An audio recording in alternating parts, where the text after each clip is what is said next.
नमस्कार दोस्तों, मैं विशाल। दोस्तों, आज हम एक बहुत ही इम्पोर्टेंट टॉपिक के ऊपर बात करने वाले हैं, उसके बारे में बताने वाले हैं।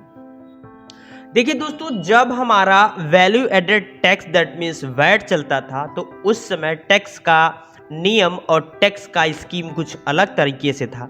और जब से हमारा जीएसटी आया है, मतलब गुड्स एंड सर्विस टैक्स, तब से हमारा यहाँ पे जो स्कीम है और जीएसटी का जो लगने का तरीका है वो कुछ अलग है।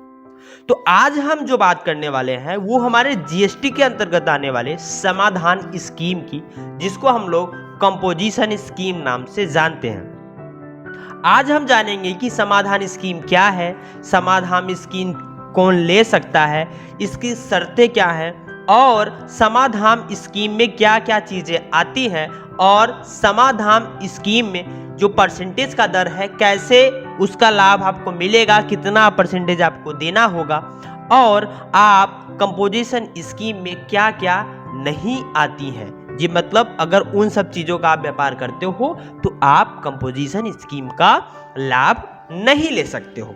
और कंपोजिशन स्कीम का क्या आपको नुकसान है और क्या लाभ है, ये सारी चीज़ें आज हम इसमें बात करने वाले हैं।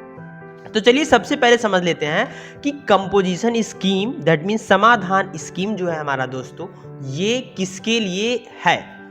दोस्तों, ये छोटे व्यापारी के लिए, दैट मीन्स अगर आपका जो टर्नओवर है बहुत ज़्यादा नहीं है। एग्जाम्पल के तौर पे आप यहाँ पे देख रहे हैं, ये जो टर्नओवर है यहाँ पे आप देखेंगे कि ये जो टर्नओवर भी मैं यहाँ पे दिखाऊँ आपको, ये देखिए कि अगर वस्तु एवं सेवा कर अधिनियम, यहाँ पे देखिए इसका जो फर्स्ट रूल है कि वस्तु एवं सेवा कर अधिनियम 10A, इसका मतलब है कि जो हमारा नियम है जीएसटी का 2017-10(1) के जरिए, वो ये कहता है कि अगर आपके बिजनेस का एक साल का टर्नओवर, मतलब आपने पूरे एक साल में कितने का व्यापार किया, एक साल का जो आपका टर्नओवर होगा वो अगर होता है अधिकतम 1.5 करोड़ तक, कितना 1.5 करोड़ मतलब 1.5 करोड़ तक, तब आप इस स्कीम का जो लाभ है वो ले सकते हैं। बट ये कुछ स्टेटों में कुछ अलग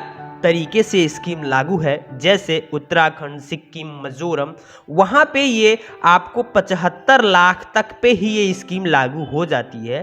तो कहने का मतलब ज़रूरी नहीं कि आप यही बोलेंगे कि 1.5 करोड़ तक ही। कुछ राज्यों में आपको 6-7 ऐसे राज्य हैं जहाँ पे आपको सिर्फ 75 लाख का अगर आपका टर्नओवर होता है, तब भी आप इतने कम टर्नओवर में भी आप इस स्कीम का फायदा ले सकते हो। मतलब जरूरी नहीं है कि आपका 1.5 करोड़ तक अंडर ऑफ हो। तो ये है इसका कंडीशन। अब आगे बात करते हैं कि भाई किस पे कितना परसेंटेज हमारा लगता है एक्चुअली में। तो अगर इसकी बात किया जाए तो हम यहाँ पे इसको समझेंगे कि अब यहाँ पे हम समझते हैं कि जीएसटी कंपोजिशन स्कीम किस पे कितना परसेंटेज लगता है।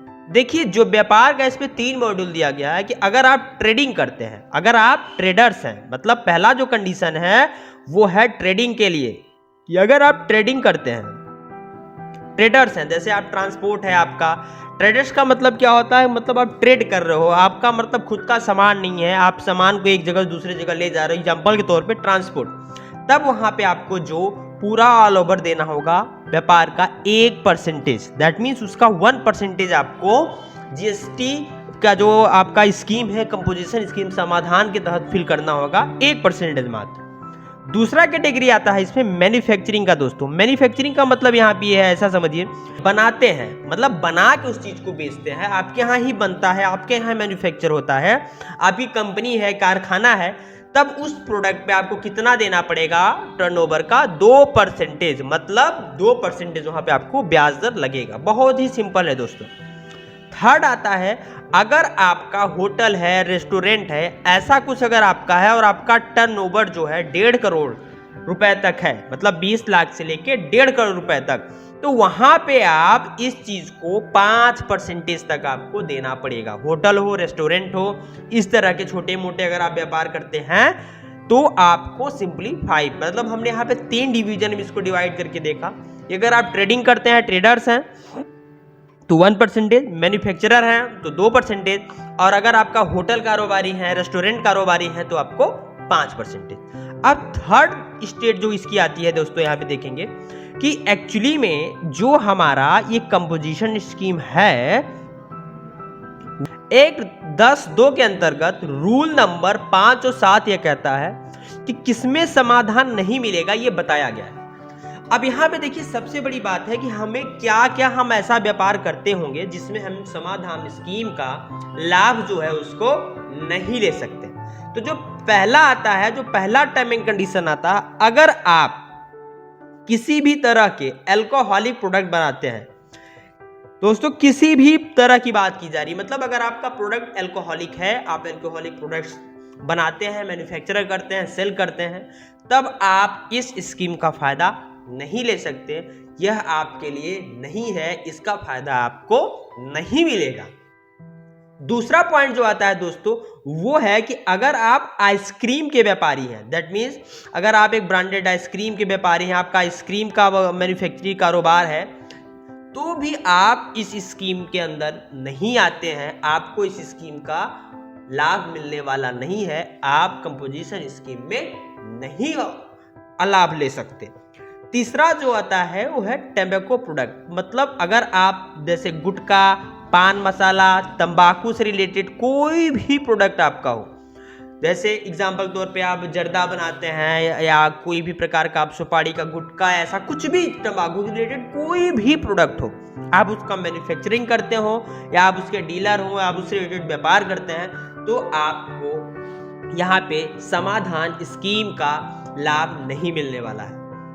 नेक्स्ट जो हमारा यहाँ पे आता है चौथा नंबर, अगर आपका बिजनेस इंटर स्टेट सप्लाई पे बेस्ड है, दैट मीन्स कहने का मतलब ये है अगर आप अपना व्यापार एक राज्य से दूसरे राज्य में माल को, अपने प्रोडक्ट को सप्लाई करते हैं, चाहे आप मैन्युफैक्चरर हो, चाहे आप डीलर हो, सब डीलर हो, या तो आप छोटे मोटे दुकान के मालिक हो, तब भी आपको ये लाभ मिलने वाला नहीं है। पांचवा नंबर आता है दोस्तों ई कॉमर्स। ई कॉमर्स का मतलब ही ऐसा प्लेटफॉर्म कि जहां पे आप ऑनलाइन के जरिए अपने प्रोडक्ट को बाई या सेल करते हैं, इस जैसे अमेजॉन, फ्लिपकार्ट, स्नैपडील, मंत्रा, आपका bigbasket.com, बहुत सारे ऐसे प्लेटफॉर्म है जहां से ऑनलाइन खरीदारी, आदान प्रदान सामान का होता है। तो अगर आपका व्यापार इस कैटेगरी में भी आता है, तब भी आपको हमारे कंपोजिशन स्कीम, जीएसटी समाधान स्कीम का लाभ नहीं मिलेगा दोस्तों। अब पॉइंट नंबर 6 की बात कर लेते हैं, कैजुअल बिजनेसमैन, मतलब कैजुअल व्यापारी। अब ये वर्ड थोड़ा हमें समझना पड़ेगा कि भाई कैजुअल बिजनेसमैन का यहाँ पे क्या अर्थ है, क्या मतलब है। मतलब अगर आपका कारोबार ऐसा है कि आप स्टेबल नहीं हो, स्टेबल का मतलब सपोज दैट कल आप इसका पूरा ब्रांड मार्केट लगा के इलाहाबाद में बेच रहे थे, आज हो सकता है आप दिल्ली में बेच रहे हो, परसों हो सकता है कहीं और बेच रहे हो, तो ऐसे व्यापारी कैजुअल बिजनेसमैन कहलाते हैं। और ये लोग भी जीएसटी समाधान स्कीम के अंतर्गत, आपके कंपोजिशन स्कीम के अंतर्गत नहीं आते हैं। तो अगर इन 6 चीजों में से अगर आपका कोई भी इस प्रकार का आपका कारोबार है, तो आपको जीएसटी समाधान स्कीम का लाभ मिलने वाला नहीं है। ये कौन कहता है? ये कहता है जीएसटी का एक्ट 10(2) रूल नंबर 5(7). अब देखते हैं हम नेक्स्ट दोस्तों। अब नेक्स्ट हम यहाँ पे देखते हैं कि एक्ट 10(3) क्या कहता है, कब ले सकते हैं समाधान, मतलब हम समाधान जो स्कीम है उसको कब ले सकते हैं, कंपोजिशन स्कीम का हम लाभ कब ले सकते हैं, उसको स्टार्ट कब से कर सकते हैं। तो यहाँ पे टर्मिंग फर्स्ट कंडीशन है कि जब आप जीएसटी में रजिस्ट्रेशन कराते हैं, मतलब जब आप जीएसटी का रजिस्ट्रेशन कराने जाते हैं, जब आप रजिस्ट्रेशन करा रहे होते हैं, तो वहीं पे आपको ऑप्शन मिलता है कि आप इस स्कीम का लाभ लेना चाहते हैं, आप इस अंतर्गत के अंदर आते हैं, तो वहाँ पे आप इसको फिल करके आप वहीं से ले सकते हैं।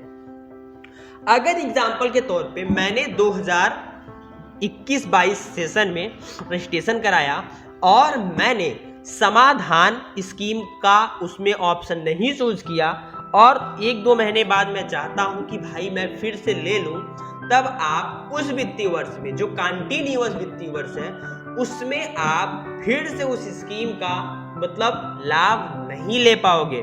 उस स्कीम का लाभ लेने के लिए आपको वेट करना पड़ेगा, थोड़ा इंतजार करना पड़ेगा, और अगले साल जब नेक्स्ट मतलब मार्च में जब क्लोजिंग ईयर होगा, जब 1 अप्रैल से नया वित्तीय वर्ष शुरू होगा, तब आप वहां पे आसानी से फिर से अपने कंपोजिटिव स्कीम दैट मीन्स जीएसटी समाधान स्कीम का लाभ ले सकते हैं, उसमें आप जुड़ सकते हैं।